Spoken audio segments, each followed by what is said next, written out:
First at 10, a showdown in Scranton tonight as the four candidates running for mayor of Scranton faced off in a debate. Good evening, I'm Anne-Marie. Aaron is off tonight. The debate, moderated by three journalists, including our own Elizabeth Hakis, allowed candidates to speak to voters on how they plan to improve the city if elected. Fox 56's Sam Durante joining us live now from the University of Scranton, where that debate just wrapped up. Sam. And the structure of the debate allowed for those three moderators to ask two questions each. Candidates then spoke directly to voters, having 2 minutes to address each question. Each candidate was also given a 30-second rebuttal, just one for the whole debate, and a closing statement. 4 names on the ballot and 4 seats filled as the University of Scranton hosted the 2026 City of Scranton mayoral debate. Independent candidate Gene Barrett, Republican nominee Trish Beynon, Democratic nominee Paige Cognetti, and independent candidate Rik Little. The hour-long debate gave candidates a chance to lay out their plan for the electric city, answering questions on a range of topics, including homelessness. The homeless need to get a job, okay? They need to work. See if we can help out with food, clothing, and shelter, and make sure that the homeless know that we have their backs and that we're there for them if they need us. So we have an unsheltered task force that meets quarterly. We've been meeting for years. Tackling the issue requires all the work of our nonprofits. People have to have a basic place to live. Another topic, crime in the city. Beynon and Barrett claim the crime rate has risen since incumbent Cognetti took office, with Beynon citing the New York Post as her source. Mayor Cognetti disagrees, citing the crime database as proof crime is not spiking in the city.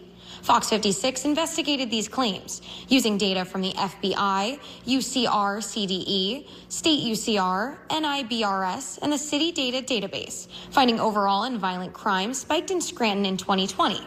But since then, violent and property crimes have been flat or decreasing through 2024. The debate ending with fiery closing statements. Mr. Barrett ran toxic landfill waste under Greenridge, skirting the approval process of a public board. The Greenridge Neighborhood Association sued him for that. I want evidence of me being sued by the Greenridge Neighborhood Association. You better be careful what you're saying here, Mayor. It is in the archives of the newspapers of record in this city. In the case of Ms. Beynon and the construction company for which she works, we did do many audits throughout these last many years. Unfortunately, in one of those audits, we discovered that there was $238,000 that had been given to said construction company in the prior administration, and the work was never performed. You had to make a settlement for that because you knew you were wrong. All 4 candidates present at the debate will have their names on the ballot on November 4th. Reporting live at the University of Scranton, I'm Sam Durante with Fox 56 News, first at 10. And also during that mayoral debate, a group of protesters disrupting incumbent Mayor Paige Cognetti, answering a question regarding crime in the city. The group of 3 stood up, sharing remarks in support of Palestine and questioning the mayor on funding allegedly sent to Israel.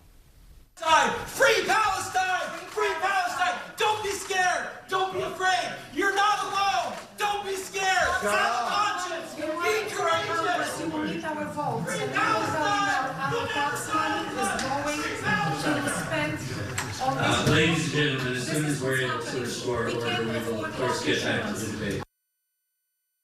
Leaders asked the protesters to return order to the debate. 2 exited without assistance, with 1 needing an escort from a member of University of Scranton police. Mayor Cognetti did not answer questions from the protesters and returned to her answer to the question from the moderators.